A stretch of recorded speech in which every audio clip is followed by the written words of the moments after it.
You will die, not someday, not eventually, but certainly, and probably sooner than you think. And yet you woke up this morning treating today as if it were just another day to get through. Most of us live in a quiet state of postponement. We tell ourselves that the important things, the conversations, the risks, the full presents, will come later. But later is an illusion we keep borrowing against. What if the one thing we fear most is also the one thing that could free us? Death is not the enemy of a good life. It is, if we let it be, the greatest teacher we will ever have. We move through our days as if we have an endless supply of them. We delay the phone call. We put off the dream. We carry the grudge for one more week. This is what immortality feels like from the inside, and it is slowly stealing your life. There is a particular kind of numbness that sets in when we stop feeling the weight of our days. The morning alarm, the commute, the inbox, all of it blurs into a routine that asks nothing of us and gives back very little in return. Seneca wrote more than 2,000 years ago that we do not receive a short life, we make it short. We squander what we are given. We trade the hours of our lives for things that, in the end, will not matter to us at all. The tragedy is not that life is short. The tragedy is that we treat it as long and then wake up one day wondering where it all went. The hours do not come back, not one of them. Now imagine this. Imagine you were told that today was your last day. Not next year, not in a decade, today. Watch how instantly everything becomes clear. The petty argument dissolves, the grudge evaporates. What remains is only what actually matters to you. This is the strange gift that death offers. When we hold it close, not in fear, but in awareness, it burns away the noise. It strips back the unnecessary until only the essential is left standing. Clarity, it turns out, lives very close to our mortality. Steve Jobs once said that the awareness of death is the single best tool he ever used for making the big choices in his life. When you know you are going to die, you stop living for other people's opinions and start living for what is true. Every ancient wisdom tradition understood this. The Stoics meditated on death every morning. The Buddhists placed the skull at the center of their practice. The samurai wrote their death poems before battle. They were not morbid. They were awake in a way most people never are. So what remains when the noise falls away? What is left when death holds its lantern up to your life? Not the promotions, not the followers, not the arguments you won or the money in the account. What remains is connection, meaning, and whether you were truly present. Think of the last conversation you had with someone you love. Were you actually there? Or were you half present, one eye on the screen, one part of your mind already somewhere else? We are masters at being in rooms without ever truly arriving in them.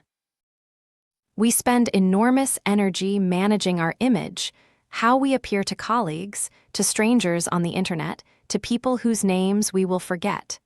And yet on your deathbed, not one of those faces will matter. What will matter is whether you felt alive, whether you loved well. Research on end-of-life regrets is remarkably consistent. People do not wish they had worked more hours. They do not wish they had been more impressive. They wish they had said the things they held back.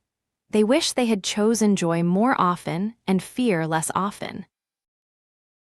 This is not a small thing to consider. This is the architecture of a life. What you give your time to is what you give your life to, and the time is finite. Every single minute of it is already in motion, already passing, already gone. So how do we actually do this? How do we carry the awareness of death without being paralyzed by it? The answer is not to live recklessly or to abandon responsibility. It is something quieter and more radical than that. It is to become fully present to the day in front of you. Marcus Aurelius, who ruled an empire and faced death constantly, wrote this to himself: "Confine yourself to the present. not the regrets of yesterday, not the anxieties of tomorrow. The present moment is the only place where your life is actually happening, and it is always available to you. Start with small acts of presence. Put down the phone during dinner. Look at the people across from you. Feel the weight of the cup in your hand. Breathe the air slowly. These are not trivial gestures. They are the practice of refusing to sleepwalk through your remaining days. Ask yourself tonight, before you sleep, did I live today in a way I would be proud of if it were my last? Not perfectly. Not heroically. Just honestly. Just with intention. That question, asked sincerely and often enough, will begin to change everything about how you spend your hours. We spend so much energy trying to appear unbothered, trying to seem like we have everything under control. But when you truly face your own mortality, the performance falls away. What remains is something raw and honest, the real you, finally willing to be seen. There are people in your life who have been waiting for you to say the thing you keep holding back. Not tomorrow, not when the time feels right. The time is now. It has always been now. Tell them while you still can. Think about the last time you laughed without holding anything back. Laughed until it hurt.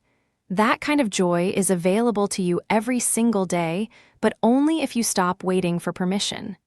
Death reminds us, no one is going to give you that permission. You have to take it. We are afraid of being forgotten, of leaving no mark. But consider this, the deepest marks are not left by monuments or achievements. They are left in the quiet moments.